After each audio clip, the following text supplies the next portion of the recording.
ارشد مدنی جمعیت علماء ہند نعرہ تکبیر۔ الحمد لله نحمده ونستعينه ونستغفره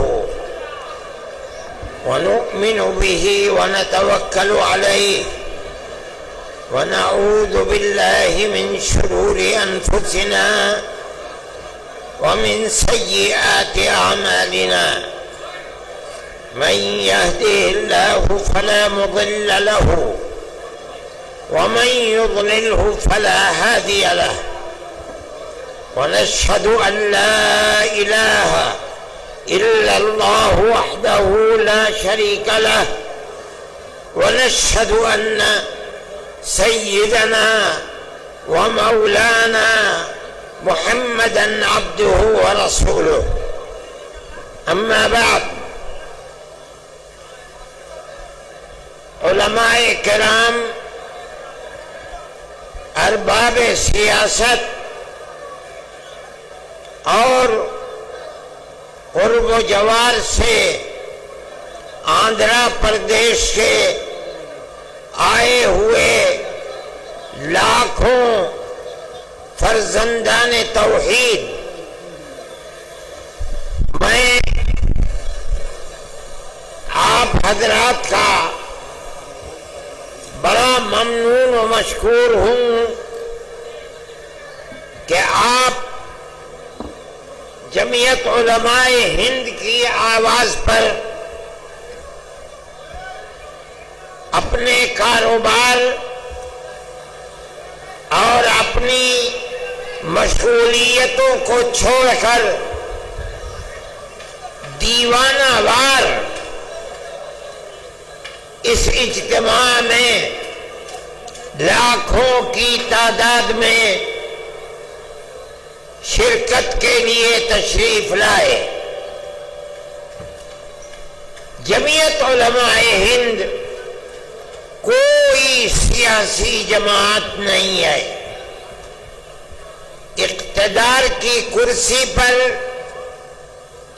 کون بیٹھتا ہے، کون جاتا ہے، کون الیکشن لڑتا ہے، کون الیکشن میں کامیاب ہوتا ہے، کون ناکام ہوتا ہے، جمعیت علماء ہند کو ملک کی آزادی کے بعد سے اس سے کوئی دلچسپی نہیں ہے۔ لیکن ہم ایک جماعت اور مذہبی جماعت ہیں، ہمیں ملک سے محبت ہے، ملک ہمارا ہے،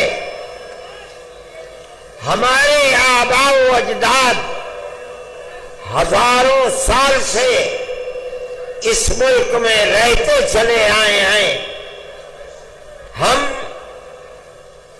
ملک میں امن و امان، بھائی چارگی، محبت، ایک دوسرے کے ساتھ پیار و محبت کے ساتھ رہنے کو ترجیح دیتے ہیں، اور ہم یہ سمجھتے ہیں کہ جب تک ملک میں پیار و محبت رہے گا ملک چلے گا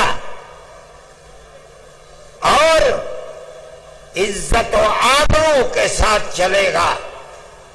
اگر پیار و محبت کو آگ لگ گئی، ایک دوسرے کے دکھ اور سکھ میں شریک ہونا چھوٹ گیا تو یہ ملک برباد ہو جائے گا، تہس نہس ہو جائے گا۔ ہم نے اسی لیے آپ کو دعوت دی تھی، اگرچہ حضرت مولانا خالد صاحب نے ملک کی آزادی کے سلسلے میں آپ کے سامنے حقائق کو رکھا ہے، نے سنا ہے، لیکن یہ بات بھی بتائی کہ ہم نے دلی کے اجلاس میں یہ سمجھ کر کہ ملک کی حکومت جو یکساں سول کوڈ یعنی یونیفارم سول کوڈ کا نعرہ بلند کر رہی ہے، وہ گورنمنٹ اس وقت اپنے پیر کے اوپر کھڑی ہوئی نہیں ہے، بلکہ دو بیساکھیوں کے اوپر ہے۔ ایک بیساکھی بہار میں نتیش گورنمنٹ آئے اور دوسری بیساکھی آندھرا پردیش کے اندر چندرا بابو نائیڈو جی کی بیساکھی آئے۔ ہم یہ چاہتے تھے کہ ہم ان دونوں پارٹیوں کو یہ بتائیں کہ ملک کے اندر جب تک ملک کے دستور کی حفاظت نہیں کی جائے گی اس وقت تک ملک اپنے پیر پر کھڑا نہیں رہ سکتا۔ ہم نے ایک اجلاس بہار میں کیا، یہی چیز بتانے کے لیے ہم نے دلی کے اجلاس میں یہ بات کہی تھی کہ ہم چندرا بابو نائیڈو جی کا جو وطن ہے ہم کڑپا کے اندر اجلاس کریں گے اور اس جلسے کے اندر 5 لاکھ آدمی جمع ہوں گے۔ اگرچہ جمعیت علماء ہند نے آج سے پہلے کبھی ملک کی آزادی کے بعد، ملک کی آزادی سے پہلے کڑپا میں کبھی کوئی ایسا اجتماع اور جلسہ نہیں کیا تھا، لیکن ہم یہ سمجھتے ہیں، ہمارا عقیدہ ہے، ہم اس بات کو جانتے ہیں کہ ملک کا مسلمان اپنے ملک کا وفادار ہے، وہ ملک کے اندر امن و امان کو قائم رکھنا چاہتا ہے۔ ہم نے 5 لاکھ آدمیوں کو دعوت دی اور آج اس جلسے میں 5 لاکھ سے زیادہ لوگ جمع ہیں۔ آنا جانا مشکل ہے، چلنا پھرنا مشکل ہے۔ مجھ کو شہر سے یہاں تک آنے میں 5 گھنٹہ لگ گیا، جبکہ کتنی گاڑیاں پولیس کی میرے ساتھ تھی، سارے راستے بند ہیں۔ میں یہاں آ گیا، میں خوش ہوں اس بات سے کہ آپ اتنی بڑی تعداد میں یہاں آئے۔ ہمارا جو جلسہ تھا، ہم نے جو بات 1 مہینے پہلے دلی میں کہی تھی، وہ بات ہماری پوری ہو گئی۔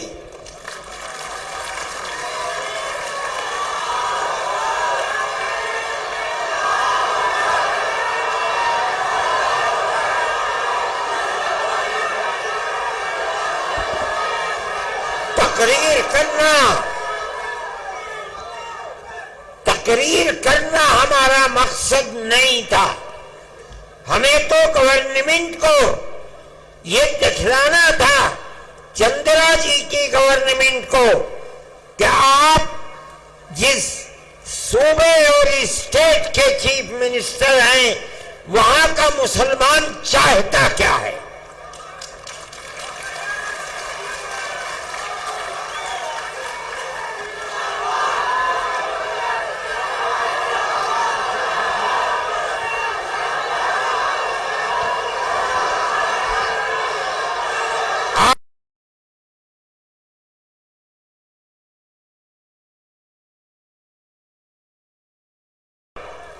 جمعیت علماء ہند کی آواز پر جمع ہو گئے، ہمارا مقصد پورا ہو گیا۔ ہم یہ سمجھتے ہیں کیا؟ ہم یہ سمجھتے ہیں کہ آپ کے یہاں جمع ہونے کی آواز صرف اس پردیشی میں نہیں، پورے ہندوستان میں نہیں، پوری دنیا کے اندر پہنچ رہی ہے۔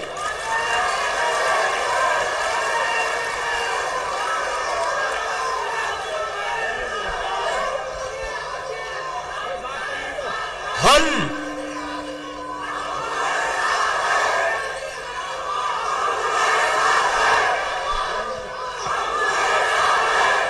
جمعیت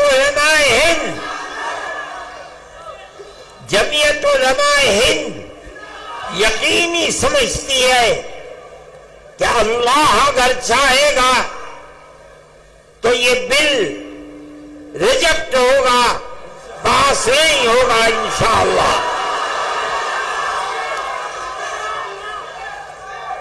آپ کی گورنمنٹ جن بیساکھیوں کے اوپر بی جے پی گورنمنٹ ٹکی ہوئی ہے، آپ کی گورنمنٹ اس آواز کے بعد جو آج آپ آواز دے رہے ہیں، یقیناً اس بل کی مخالفت کرے گی۔ ہم اس ملک کے رہنے والے ہیں، ہمارے اس ملک کے اندر کیرلا سے لے کر کشمیر تک اور منی پور سے لے کر بمبئی تک ہمارے لاکھوں اوقاف ہیں۔ آج سے نہیں، اس ملک میں مسلمان 1300 سال سے رہتا ہے،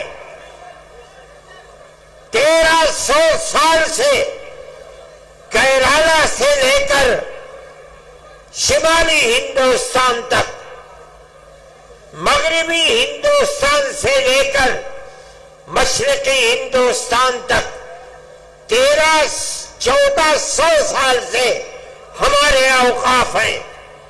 بڑی بڑی مسجدیں ہیں، دلی کی جامع مسجد سے بادشاہوں کی بنائی ہوئے بڑی بڑی مسجدیں ہیں۔ آج تک قانون یہ تھا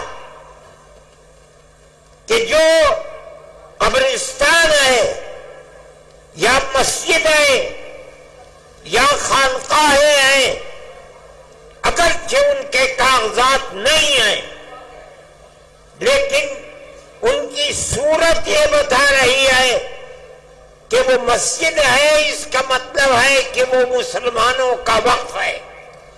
اس لیے جو پرانا دستور تھا وقف کا، اس میں یہ بات لکھی ہوئی ہے کہ جو مسجد ہے اس کو وقف مانا جائے گا۔ چنانچہ آج تک 1300 سال سے کاغذات میں اس کو وقف ہی بتایا جاتا ہے۔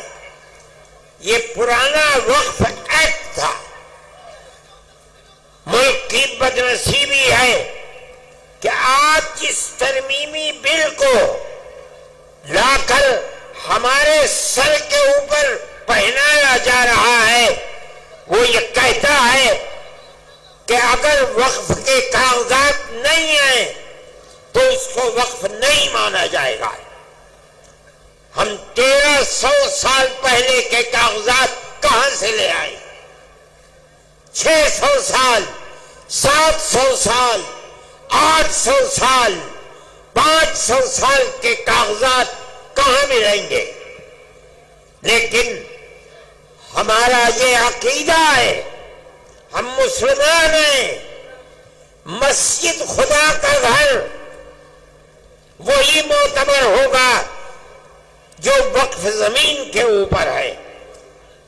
جو زمین اللہ کی زمین ہے، کوئی اس زمین کا مالک نہیں ہے.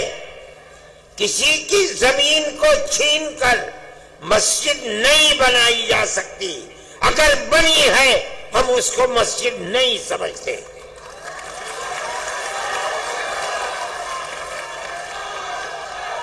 مسجد خدا کا گھر وہی ہے جو خدا کی زمین کے اوپر ہے. جو اللہ کی زمین پر نہیں ہے ہم اس کو مسجد نہیں مانتے. بابری مسجد کا مقدمہ 50 سال تک جمعیت علماء نے لڑا ہے.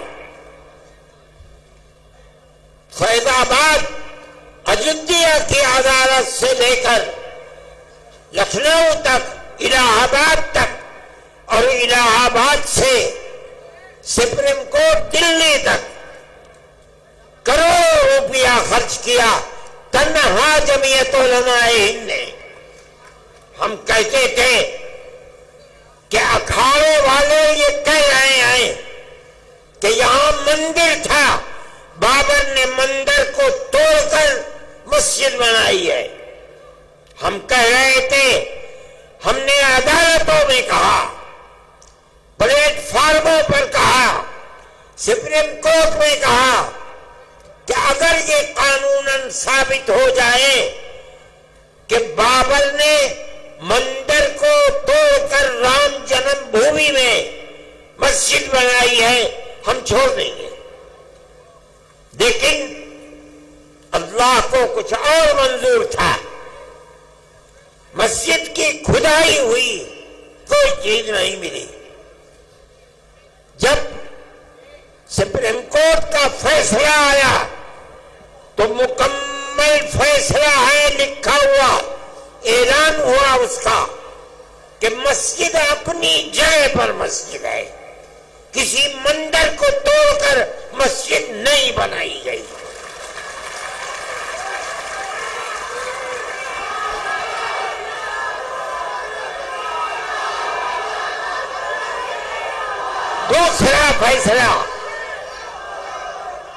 دوسرا فیصلہ یہ ہے سپریم کورٹ کا کہ جن لوگوں نے مسجد کو شہید کیا، مسجد کے اندر گھس کر بت رکھا ہے، وہ مجرم ہے.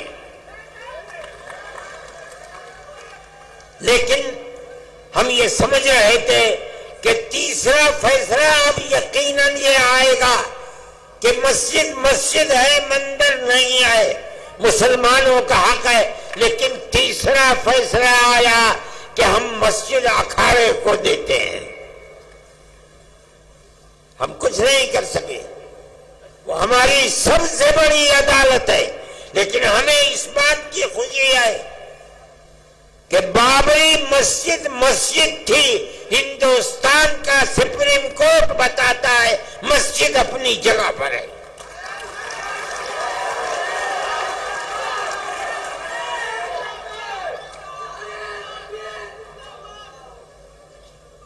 آج اس کو مندر بنا دیا، لیکن پوری بی جے پی اس کو اپنے الیکشن کا معیار نہیں بنا سکی. بے آباد ہے.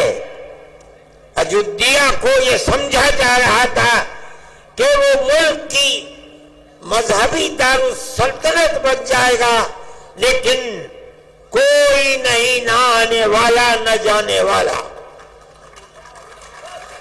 میرے بھائی، جمعیت علماء ہند ملک کے اندر امن و امان کو قائم رکھنا چاہتی ہے. ہم سڑکوں پر نہیں اترے، ہم نے کوئی احتجاج نہیں کیا. سپریم کورٹ ہمارا ہے، ہمارے ملک کی سب سے بڑی عدالت ہے.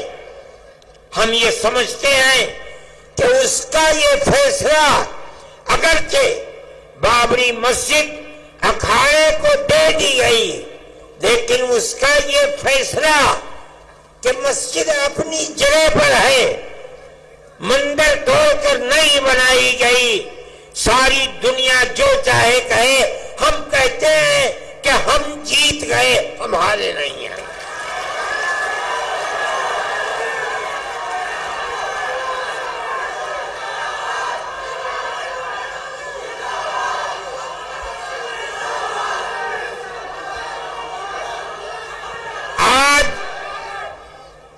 آج یہ مسئلہ وقف کا چلا دیا، ایک وقف کا قانون بنا ہوا ہے، ملک کی آزادی سے پہلے سے بنا ہوا ہے۔ اس کے اندر جمعیت علماء نے اپنے بڑے بڑے اجتماع کر کے اس کی کمزوریوں کو دور کرایا، اور آج وہ قانونی بل ہے۔ اس کے اندر یہ بات ہے،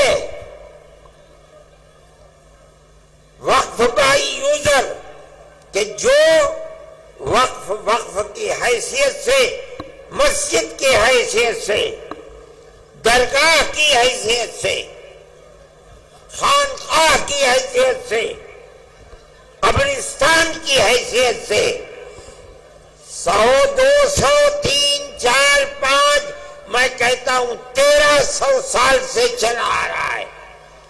اس کے کاغذات ہیں یا نہیں ہیں، چونکہ اس کی صورت وقف کی ہے، اس کی صورت عبادت گاہ کی ہے، سینکڑوں سال پرانا ہے، اس لیے اس کو وقف ہی مانا جائے گا۔ اسی قانون پر عدالتوں کے فیصلے ہیں، وقف کونسل کے فیصلے ہیں، وقف بورڈ کے فیصلے ہیں۔ کیوں؟ اس لیے کہ ہندوستان میں مسلمان اسلام کا ماننے والا ہے۔ قانون یہ ہے کہ جو وقف ہے وہ وقف ہی رہے گا، جس کی صورت وقف کی ہے اگرچہ اس کے کاغذات نہ ہو، اس کو وقف ہی مانا جائے گا۔ آج تک اسی کے اوپر عمل ہو رہا ہے۔ آج یہ ترمیمی بل، میں جس کی صورت کو برا سمجھتا ہوں، وہ ترمیمی بل یہ آ رہا ہے کہ اگر کاغذات نہیں ہیں اس وقف کو وقف نہیں مانا جائے گا۔ اس کا مطلب ہے کہ گورنمنٹ اس کو کھا جائے گی۔ ہمارے ہزاروں اوقاف، لاکھوں اوقاف، 800 سال، 700 سال، 600 سال پرانے بڑی بڑی مسجدیں ہیں، اور ان سے ملحقہ زمینیں ہیں جن کو یہ گورنمنٹ کھانا چاہتی ہے۔ ہم نے آپ کو جمع کیا ہے تاکہ آپ اپنی صوبائی گورنمنٹ کے سامنے اپنے اس نظریے کو رکھیں کہ مذہبی اعتبار سے ہمارے اوقاف ہیں، اس کے خلاف اگر کوئی نیا بل آتا ہے جو ہماری ان اوقاف کو ہڑپ جانے کے لیے قانون بناتا ہے، ہم اس قانون کو قبول کرنے کے لیے تیار نہیں ہیں۔ نعرہ تکبیر، جمعیت علماء ہند، مولانا ارشد مدنی۔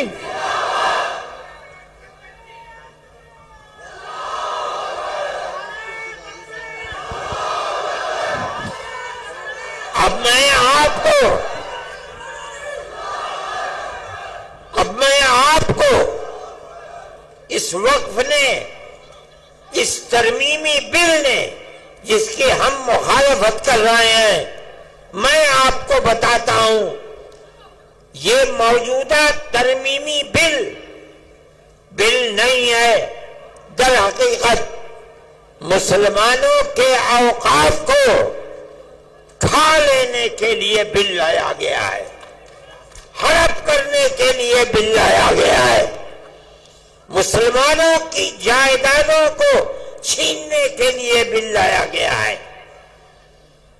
دیکھیے آج تک ہندوستان میں جہاں بھی وقف بورڈ ہے، اس وقف بورڈ کے جتنے ممبر ہوتے ہیں وہ ممبر گورنمنٹ کے بنائے ہوئے نہیں ہوتے، بلکہ ان ممبروں کا الیکشن ہوتا ہے، لیکن وہ سارے ممبر مسلمان ہوتے ہیں۔ کیوں؟ وقف مسلمانوں کا ہے، مسلمانوں کے اوقاف پر وقف بورڈ کے اندر کام ہوتا ہے، اس لیے 11 ممبر ہوتے ہیں عام طریقے پر۔ شرط ہے وہ 11 کے 11 الیکشن سے آتے ہیں اور سب کے سب مسلمان ہوتے ہیں۔ اب آپ دیکھیے اس بل کی نمبر 11 کا اے، پیج نمبر صفحہ نمبر 6، وہ یہ کہتے ہیں کہ بورڈ کے 11 ممبر جو گورنمنٹ جن کا انتخاب کرتی ہے، انتخاب نہیں ہوگا بلکہ گورنمنٹ ان 11 کو خود منتخب کر کے بغیر الیکشن کے لا کر رکھے گی۔ ہم کیا جانتے ہیں کہ کن کو رکھتے ہو؟ پھر وہ کہتے ہیں کہ ان 11 میں سے صرف 4 ممبر مسلمان ہوں گے اور 7 ممبر غیر مسلم ہوں گے۔ وقف ہمارا ہے، ہمارے باپ دادا کا ہے، ہماری زمینیں ہیں۔ وہ جو 7 ممبر زیادہ ہیں اور وہ مسلمان نہیں ہیں، وہ کیا جانے کہ وقف کی حفاظت کس طرح ہوگی۔ اس کا مطلب ہے کہ گورنمنٹ صوبائی گورنمنٹ ہے، اس کو کھانا چاہتی ہیں۔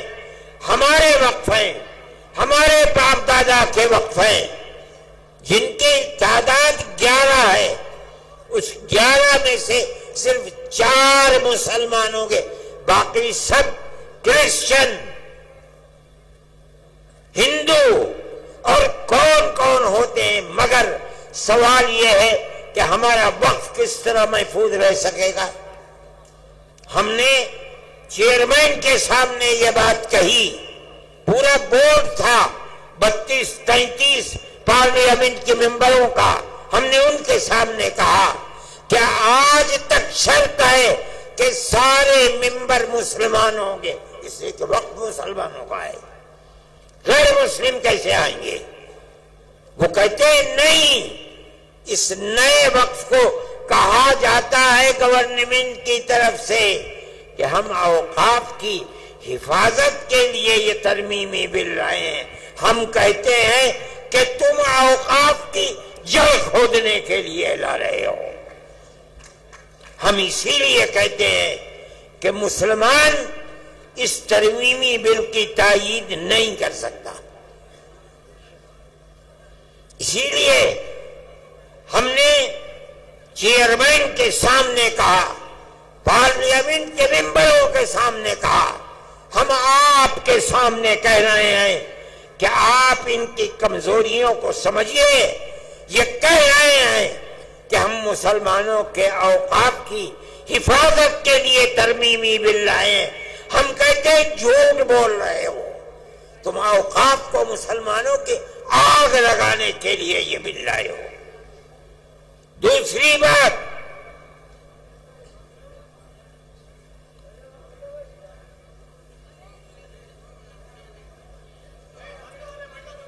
وقف کونسل کے اندر یہ دفعہ نمبر 9 بل کی صفحہ نمبر 5، سینٹرل وقف کونسل،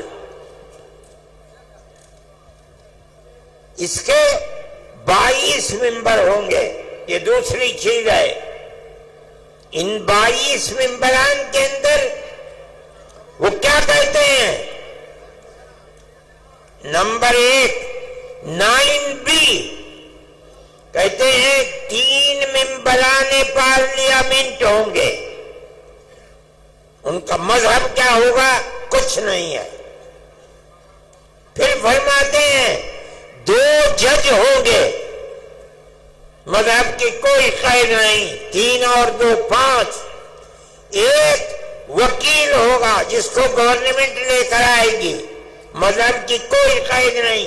6 4 وقف کے ماہر ہوں گے، مذہب کی کوئی قید نہیں. 6 اور 4 10 مرکزی حکومت کا 1 ملازم ہوگا، مذہب کی کوئی قید نہیں ہے. 11 اور 1 انچارج اس کا یونین منسٹر ہوگا. 12 کوئی قید نہیں. اور پھر لکھتے ہیں 9C کے اندر 10 مسلمان ہوں گے. آپ کیا سمجھے؟ مسلمانوں کا وقف بل ہے جس کو لا رہے ہیں، لیکن اس کے اندر 10 مسلمان اور 12 غیر مسلم ہیں. مسلمانوں کی تعداد کم کیوں ہے؟ اگر ووٹنگ ہوگی اکثریت کدھر جائے گی؟ وقف ہمارا ہے، ہمارے باپ دادا کا ہے. جس طرح ملک کی آزادی کے بعد سے آج تک وقف کونسل کے اندر، وقف بورڈ کے اندر سب کے سب ایک یونین منسٹر کے علاوہ سارے مسلمان ہوتے تھے. گورنمنٹ کی طرف سے ان کو داخل نہیں کیا جاتا تھا، ان کا الیکشن ہوتا تھا. آپ کو وہ قانون کیوں خلاف لگتا ہے؟ ہمارے باپ دادا کا وقف ہے. مسلمان اس کے انچارج ہوں گے، مسلمان ان کے اپنے اوقاف کے رکھوالے بنیں گے. ہم اسی لیے اس کی مخالفت کرتے ہیں. اور آگے چلیے، فرماتے ہیں وقف کے بارے میں میں مختصر کر کے بتاتا ہوں. وقف کے ہونے یا نہ ہونے کا فیصلہ وقف بورڈ کیا کرتا ہے. یہ پرانے وقف بورڈ کے دستور کی 40ویں دفعہ ہے کہ کوئی زمین ہے، عمارت ہے، اس کو لایا گیا کہ یہ وقف کی عمارت ہے. اس کا فیصلہ کون کرے گا؟ وقف بورڈ کرے گا. یہ جو موجودہ ترمیم ہے اس کا دفعہ نمبر 20 صفحہ نمبر 9 یہ کہتا ہے کہ ہم دفعہ 40 کو ختم کرتے ہیں. کیا مطلب؟ بورڈ کو یہ اختیار نہیں ہے کہ وہ کسی چیز کے وقف ہونے کا فیصلہ کرے. یہ فیصلہ ہمارا ہوگا، گورنمنٹ فیصلہ کرے گی یا کلیکٹر فیصلہ کرے گا، وقف بورڈ فیصلہ نہیں کرے گا. وقف بورڈ کے ناک، کان، ہاتھ، پیر کاٹ دیے گئے. آگے کہتے ہیں 3 دفعات ہیں. دفعہ 107 آج کے وقف کے اندر یہ دفعہ ہے 107. کیا ہے؟ اگر کسی آپ کے شہر کی عمارت میں کوئی آدمی 50 سال سے قبضہ کیے ہوئے ہے، اتنے لمبے قبضے کے بعد مالک اگر چھڑانا چاہتا ہے تو چھوڑا نہیں سکتا. اس کو رہتے رہتے اتنا حق ہو گیا کہ اب اس جائیداد کو جو چھوڑا نہیں سکتا، یہ قانون ہے 1963 کا، لیکن جو پرانا وقف بورڈ تھا اس کے اندر یہ بات تھی کہ اگر یہ جائیداد وقف جائیداد ہے تو وقف بورڈ اس کو چھوڑا سکتا ہے۔ میری اور آپ کی اگر اپنی جائیداد ہے اور آدمی 50 سال سے 60 سال سے اس میں رہ رہا ہے، ہم اس کو نہیں چھوڑا سکتے، لیکن اگر وہ جائیداد وقف جائیداد ہے اور اس جائیداد پر کسی نے قبضہ 50 سال سے 60 سال سے کر رکھا ہے، وقف بورڈ کو یہ اختیار حاصل ہے، کورٹ میں جائے اس کو چھوڑنا پڑے گا۔ کیوں؟ یہ وقف جائیداد ہے۔ آج یہ قانون کہتا ہے کہ ہم اس نئے قانون کے اندر دفعہ 107 کو ختم کرتے ہیں، اور کہا جا رہا ہے کہ ہم یہ لا رہے ہیں اوقاف کی حفاظت کے لیے۔ ایسا جھوٹ بولا جا رہا ہے، یعنی اگر وقف مقبرے کے اوپر، مان لیجئے مسجد کے اوپر، پنجاب میں مسجدوں کے اندر لوگ رہتے ہیں، مسلمان چلے گئے، اس قانون کے اعتبار سے اگر وقف بورڈ جائے اور جا کر یہ کہے کہ اس مسجد کو خالی کرو، پرانا وقف قانون کہتا ہے خالی کرنا پڑے گا، لیکن یہ کہتا ہے کوئی ضرورت نہیں ہے، اس نے ہمارے وقف کو کھا لیا۔ اور آگے چلیے، دفعہ 108 میں کوئی پاکستان چلا گیا، اس کی جائیداد فوراً کسٹوڈین نے اپنے قبضے میں کر لی۔ آپ لوگ بھی جانتے ہوں گے، جو لوگ گئے ہیں ان کی جائیدادیں کسٹوڈین میں چلی گئی، لیکن اگر وہ وقف کر کے گیا ہے تو وہ وقف کسٹوڈین میں نہیں جائے گا۔ قانون آج تک یہی ہے۔ اب آپ سنیے، یہ ترمیمی بل کہتا ہے کہ ہم دفعہ 108 کی پرانی وقف بورڈ کو ختم کر دیں گے۔ کیا مطلب ہے؟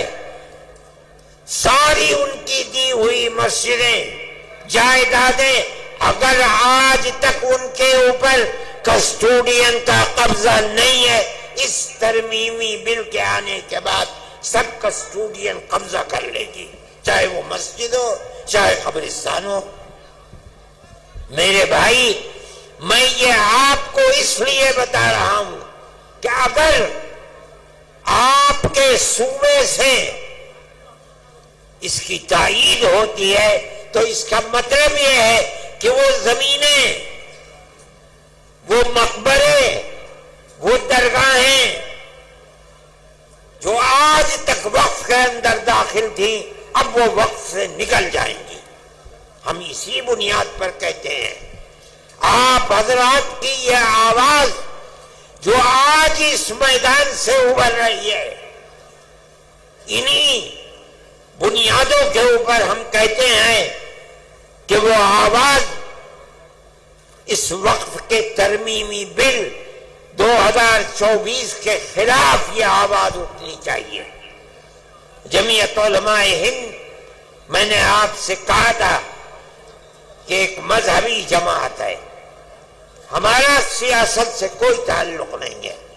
ہم آپ کی گورنمنٹ سے، صوبائی گورنمنٹ سے یہ کہتے ہیں کہ مسلمان، پورے ملک کا مسلمان یہ سمجھتا ہے کہ یہ وقف ترمیمی بل مسلمانوں کے اوقاف کو برباد کرنے کے لیے، ہڑپ کرنے کے لیے، جو چند مثالیں میں نے آپ کو بتائی ہیں، یہ تو 3 صفحے ہیں ہمارے، آپ اس کے خلاف اپنی رائے کو متحد کریں۔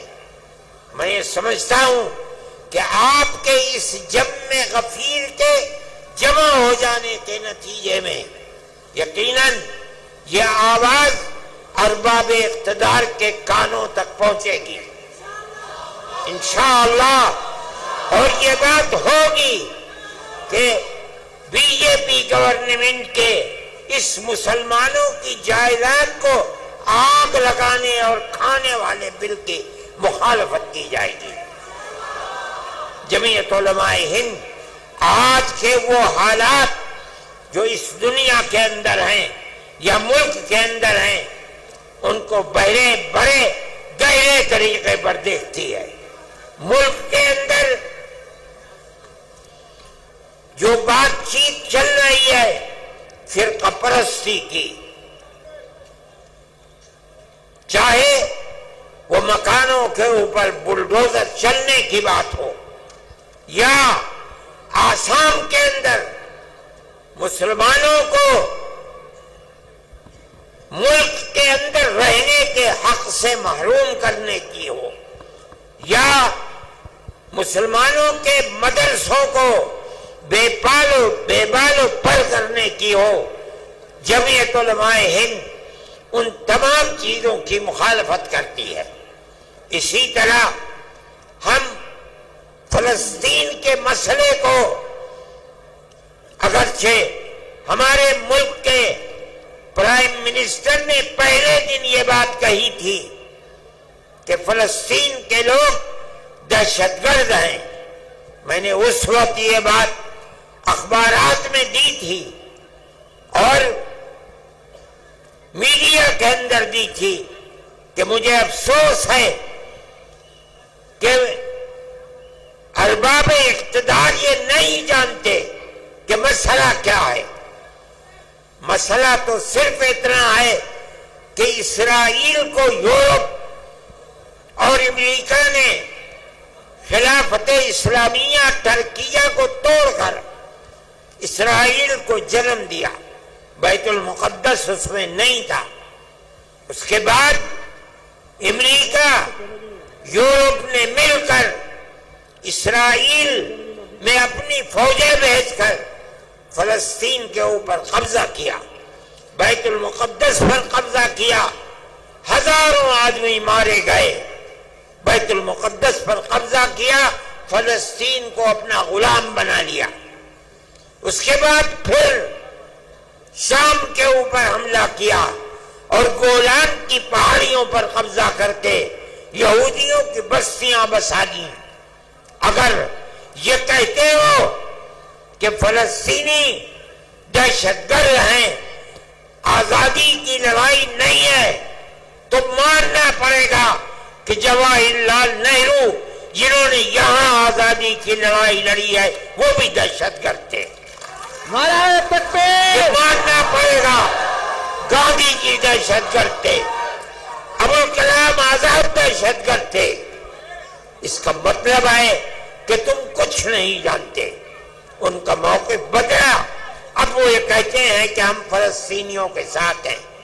ہم یہ سمجھتے ہیں کہ جو کچھ اسرائیل کر رہا ہے وہ تنہا اسرائیل نہیں ہے، پورے امریکہ کی طاقت، امریکہ کے اسلحے، امریکہ کے بمبار طیارے، سب کچھ اسرائیل کے ساتھ ہیں، اور مسلمان بچوں کو، عورتوں کو، بوڑھوں کو، جوانوں کو مارا جا رہا ہے اور ان کو بھوک کی تپش کے اندر ان کی جان نکالی جا رہی ہے۔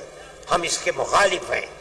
ہم یہ سمجھتے ہیں کہ جو دنیا کے اندر ہو رہا ہے دنیا مخالفت کر رہی ہے، وہ اسرائیل کو ظالم سمجھتی ہے، لیکن اس کے باوجود بھی اسرائیل کا معاملہ تھمنے کو نہیں آ رہا ہے۔ ہم مخالف ہیں، دنیا میں سب کو جینے کا حق ہے، اسی طریقے سے فلسطینیوں کو بھی جینے کا حق ہے۔ دوسری بات، ہم یہ بات کہتے ہیں کہ ملک کا دستور جمعیت علماء کے لوگوں کا بنایا ہوا دستور ہے۔ مولانا ابوالکلام آزاد، مفتی کفایت اللہ، مولانا حسین احمد مدنی، مولانا حسرت موہانی یہ وہ لوگ ہیں جو ہندوستان کے دستور کو بنانے کے اندر شریک ہیں. اس لیے کہ جیسے جیسے ملک کی آزادی قریب آتی تھی، جمعیت علماء بار بار کہتی چلتی تھی ہم سے وعدہ کرو کہ ملک جب آزاد ہوگا تو ملک کا دستور سیکولر دستور ہوگا. گاندھی جی، موتی لال نہرو، جواہر لال نہرو، گووند بلبھ پنت، لوگ وعدہ کرتے چلتے تھے، پوری کانگریس، کہ ملک کا دستور سیکولر دستور ہوگا. وہ دستور کی دفعات جن کے اندر مذہب کو زندہ رکھنے اور زندگی کے ساتھ ضمانت دی گئی ہے، مولانا ابوالکلام آزاد، حسرت موہانی، مفتی کفایت اللہ کی بنائی ہوئی دفعات ہیں. آج ان دفعات کو یہ کہا جا رہا ہے کہ یہ دفعات بڑھائی ہوئی دفعات ہیں. کسی کو کچھ پتہ نہیں ہے.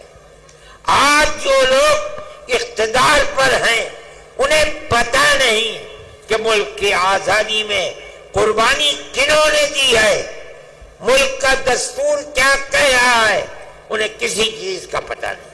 مجھے حیرت ہوئی جس دن پٹنے میں ہمارا جلسہ تھا، مجھے لوگوں نے پرائم منسٹر کا ویڈیو سنایا جس میں پرائم منسٹر یہ کہہ رہے تھے کہ ہندوستان کے دستور کے اندر کہیں وقف کا ذکر نہیں ہے. میں نے اپنے سر کو پیٹا. ملک کا وزیر اعظم یہ کہتا ہے، اس کا مطلب یہ ہے، میں نے کہا کل کو تم کہنے لگو گے کہ ملک کے دستور کے اندر حج کا کوئی ذکر نہیں ہے، پرسوں وہ کہو گے کہ ملک کے دستور میں نماز کا کوئی ذکر نہیں ہے، اگلے دن کہو گے کہ ملک کے دستور میں روزے کا کوئی ذکر نہیں، مسجد کا کوئی ذکر نہیں. ارے اللہ کے بندے، اسلام اور مذہب کی ضمانت ملک کے دستور میں دی گئی ہے.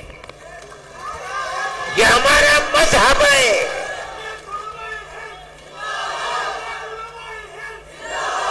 مگر میں کیا کہوں، میری سمجھ میں نہیں آتا کہ آج جو لوگ اقتدار کی کرسی پر بیٹھے ہیں انہیں مذہب ہی کا نام نہیں آتا، نہ وہ کچھ جانتے ہیں. ہمیں ہمارے مذہب کی ضمانت دی گئی ہے. ہم اس ملک میں زندہ ہیں، یہیں مریں گے، یہیں پیدا ہوئے ہیں. اور مولانا ارشد مدنی، ہندوستان، نعرہ تکبیر، آئین ہند. اپنے مذہب کے ساتھ زندہ رہیں گے. ہمارا ایمان ہے، ہمارا مذہب مرنے والا مذہب نہیں ہے. جنہوں نے ہمارے مذہب کو مارنے کے لیے اپنے تیر و تفنگ چلائے ہیں وہ خود مٹ گئے مذہب اسلام سے. یہ اللہ کا احسان ہے. اللہ چاہے گا تو وہ ہمارے خاص طور پر اس مذہبی معاملے میں ہماری مدد کرے گا. بلکہ گورنمنٹ اور ملک کی فرقہ پرست ذہنیت مذہب اسلام کو بدلنا چاہتی ہے، ختم کرنا چاہتی ہے، یکساں سول کوڈ کو لانا چاہتی ہے. وہ لوگ انشاءاللہ ناکام و نامراد ہوں گے اور مذہب اسلام انشاءاللہ زندہ رہے گا. میں آپ سب کا اور جن لوگوں نے اس اجلاس کے لیے دامیں درہمیں سخنے مدد کی ہے، میں ان سب کا اور انتظامیہ